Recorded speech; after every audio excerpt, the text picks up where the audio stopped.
Ever picked up a plain sheet of paper and felt that spark, like you could turn it into something magical? Today, we'll reveal why speaking English fluently is more about how you express than how fast you talk. I love that. And it ties perfectly into our theme, origami. We're going to break down how careful word choices, much like careful folds, can completely transform your communication. Exactly. Stick around as we dive into mastering natural flow, conversational transitions, and precise grammar, using the art of paper folding as our guide. Here's what's coming up. We'll explore the language of origami, discuss why vocabulary variety matters, share real stories, and show how these tools can power up any conversation. Ready to fold some sentences? Let's start! You know, it's funny. One square of paper can open up a whole world.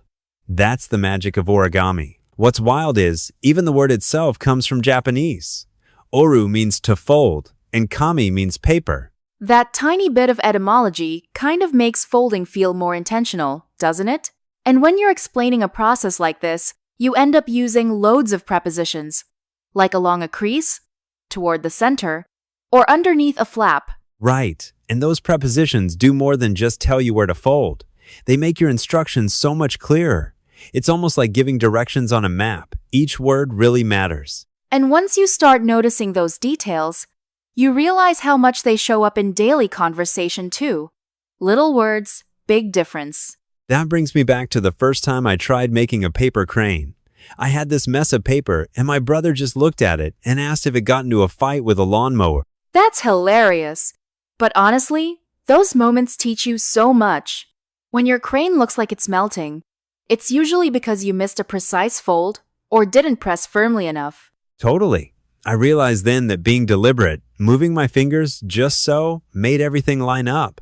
And in English, being deliberate with your words is just as key. Deliberately, symmetrical. Those adverbs add a whole layer of meaning. It's funny how a single word can upgrade your whole description. Suddenly, what you're saying sounds more polished and confident. So, let's talk about sequencing, in origami and in speech. You can't just jump to the end. You start with, initially, make sure your paper is a perfect square. And then you move on with, subsequently perform a valley fold. That word, subsequently, really helps the listener follow along, step by step. Exactly. Adding adverbs of manner, like fold crisply or align meticulously, takes your instructions from basic to brilliant. It's the difference between do it and do it well. People notice when you sound both clear and helpful. It's easy to trust someone who can guide you with that kind of precision. Last month, I made a bunch of modular origami stars for a friend's birthday. She couldn't believe I'd done them all myself. She thought I bought a kit. Those are so impressive.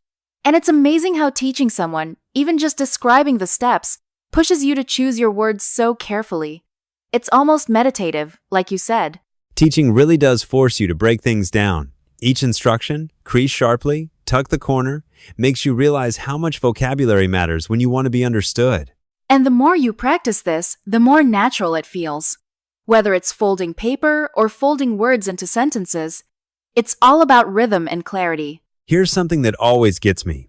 Origami starts with something flat and simple, a single sheet, kind of like basic grammar in language. That's such a cool comparison.